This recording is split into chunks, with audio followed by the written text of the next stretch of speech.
Conrad K. Sangma informed that till date over rupees 200 crores has been spent in the fight against COVID-19 and the government is studying the feasibility of charging the public for testing as it is being done in other states.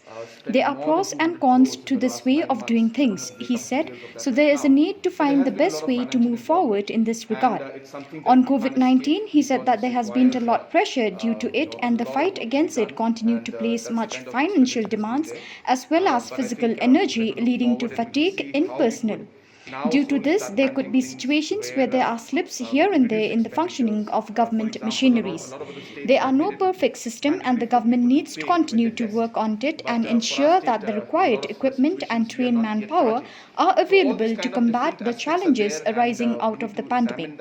He also stated that he has received many valuable suggestions and feedback from various quarters on how best to address the needs of the hour and that these are being looked at by his office.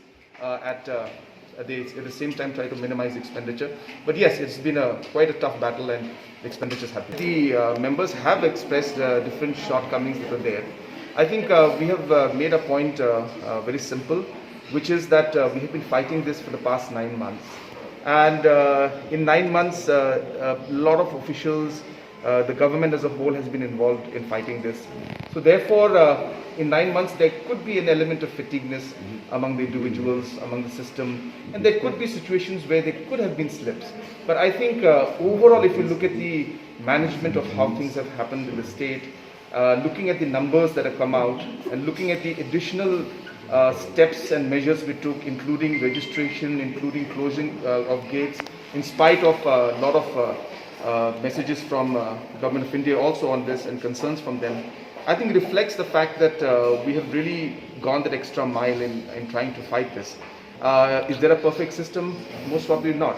But I think what is important is to keep improving on it and looking at what could be the possible outcomes and try to work on it beforehand in advance, take steps like, for example, improving our health infrastructure, having more oxygen cylinders, having more beds, having more ventilators, having a manpower, trained manpower. All these aspects were discussed.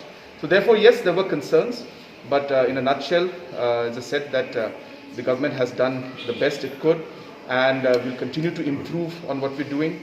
And yes, the opposition had mentioned that there were certain incidents where things could not go the right way.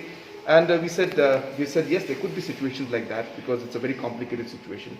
But if there has been any kind of situation where any kind of shortcomings are from our side, we've ensured that action has been taken, ensured that inquiry has been done, and we have tried to improve on every situation.